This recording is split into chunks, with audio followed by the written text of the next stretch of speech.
Cari pahala dengan cari ridho Allah itu sebetulnya tidak bertentangan. Kalau tidak bertentangan bagaimana? Asalkan orangnya paham itu syaratnya. Kita cari pahala bukan karena pahalanya itu sendiri, tapi kita cari pahala, kita menghargai pahala karena pahala-pahala itu merupakan tanda ridho Allah. Nah ini orang yang faham.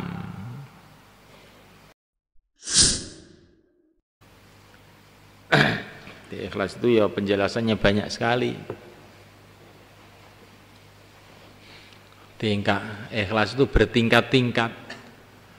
Minimalnya ikhlas, kamu beramal untuk mendapatkan pahala.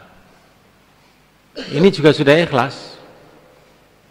Beramal supaya mendapatkan pahala, supaya selamat dari neraka, ini juga sudah namanya ikhlas. Karena itu janji-janji Allah. Kita beramal karena janji-janji Allah itu, maka itu juga sudah tergolong murni untuk Allah. Tapi ada orang yang lebih tinggi lagi derajatnya. Beramal bukan karena takut neraka, bukan karena berharap surga, tapi hanya berharap ke Allah saja. Ini tingkatannya orang-orang yang khawas, istimewa. Mungkin kita susah untuk memahaminya.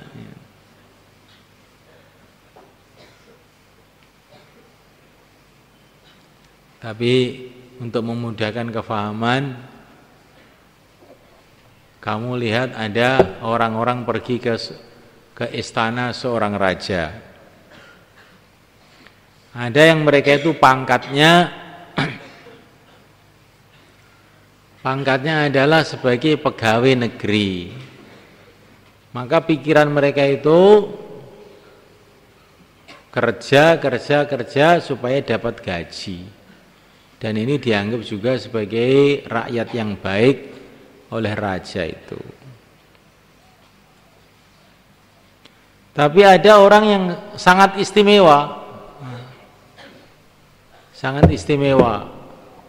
Dia ini bukan pegawai negeri, dia bukan pejabat, ya. Tapi dia ini orang kesayangannya raja. Dia datang ke istana bukan untuk minta gaji, bukan untuk minta apa-apa, hanya untuk jaduman, untuk ngomong-ngomong sama raja saja. Dia ini teman akrabnya raja. Kalau dia sudah datang, pegawai-pegawai negeri itu oleh raja suruh keluar. Sana. Semua kerja tempatnya masing-masing. Teman saya datang nih. Ya. Maka dia ngomong-ngomong sehari penuh dengan temannya itu. Dia enggak ingin dapat gaji berapa, enggak. Dia ingin dekat aja sama raja. Ini satu contoh. Satu contoh bahwa orang itu walaupun baik itu ya bertingkat-tingkat. Ada yang namanya ashabul yamin. Ashabul yamin itu orang yang ya tingkatannya itu masih cari gaji. Ada yang muqarrabin enggak cari gaji. Tapi bukan berarti enggak punya apa-apa, enggak. Justru dia yang paling banyak. Dia tuh tidak ada gaji khusus. Dia ini orang dekat kepada Allah Subhanahu wa taala. Maka dia punya keistimewaan, punya bagian yang tidak bisa dipahami orang lain. Ini untuk memberikan kefahaman.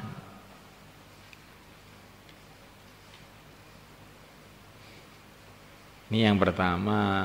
Kemudian yang kedua, ya, ini jangan sampai salah paham. Nanti kalau kita ini mendengar hadis-hadis fadilah amal, kemudian terus salah paham. Wah, ini bikin gak ikhlas ini kalau begini ini. Nah, ini cari pahala aja. Kita gak ingin cari pahala, kita ingin cari Allah. Ya. Cari pahala dengan cari ridho Allah itu sebetulnya tidak bertentangan. Yang lebih mudah lagi. Cari pahala dengan cari ridho Allah itu sebetulnya tidak bertentangan. Kok tidak bertentangan bagaimana? Asalkan orangnya paham di syaratnya. Kita cari pahala bukan karena pahalanya itu sendiri. Tapi kita cari pahala, kita menghargai pahala karena pahala-pahala itu merupakan tanda ridho Allah. Nah, ini orang yang faham. Maka ada orang datang ke seorang raja.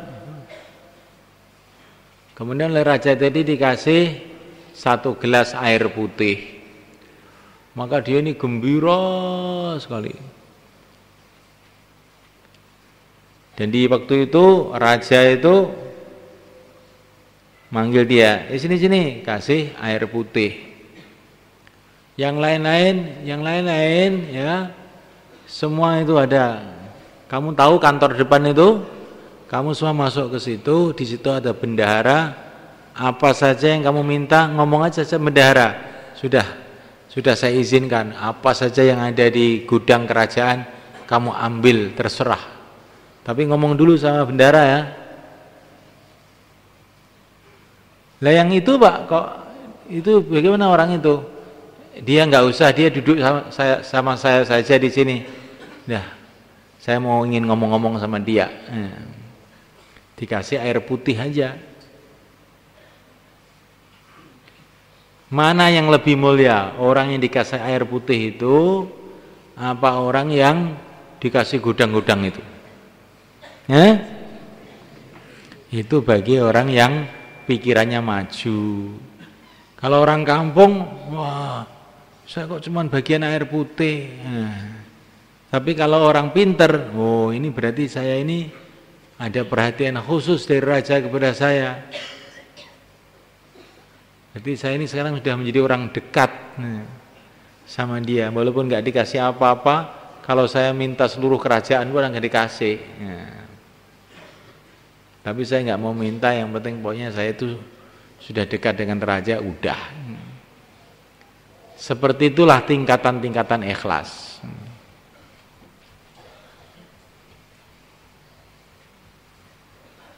Jadi kamu tuh beramal dengan berharap surga, selamat dari neraka. Tapi jangan lupa, surga itu apa tuh sebetulnya? Surga itu tanda ridhonya Allah. Yang berharga itu sebetulnya bukan surga itu. Yang menjadi surga sangat berharga itu adalah karena itu tanda ridho Allah. Karena iblis dulu juga pernah ke surga.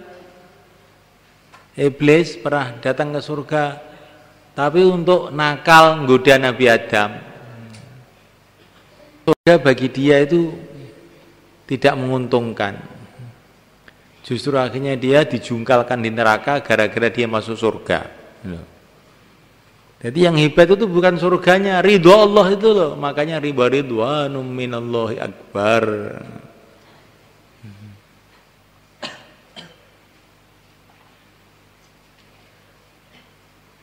Tapi setelah Nabi Adam itu tidak akan ada orang masuk ke surga seperti iblis. Akhirnya dapat murka, enggak ada. Zaman itu ada begitu, tapi setelah itu enggak ada. Orang masuk surga ya berarti dapat ridho Allah. Salamun qalam min Rabbir Rahim. Semoga Allah masukkan kita semua ke sana. Dapat ridho Allah bersama Rasulullah. Maulaya salli wa sallim daiman abada ala habibika khairil khalqi kullihim wal habibul ladzi turja syafa'atuhu li kulli hawlin minal awwali muqaddari maulaya salli wa sallim daiman abada ala habibika khairil khalqi kullihim wal habibul ladzi turja syafa'atuhu li kulli hawlin minal awwali Allahumma salli ala sayyidina Muhammad wa ala ali sayyidina Muhammad ighfir lana ya sayyidina اللهم يا الله علمهم يا الله فقههم يا الله يسر لهم يا الله ثبتهم يا الله اللهم زدهم علما زدهم حلما زدهم نورا زدهم توفيقا زدهم تقوى زدهم ورعا زدهم تثبيتا وثبوتا زدهم ذكاء زدهم نشاطا زدهم تشريفا وتكريما وموابدا وبرا والحمد لله رب العالمين. الفاتحة.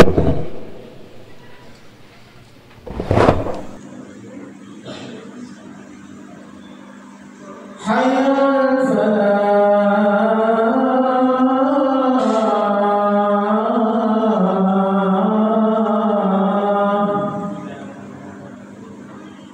الله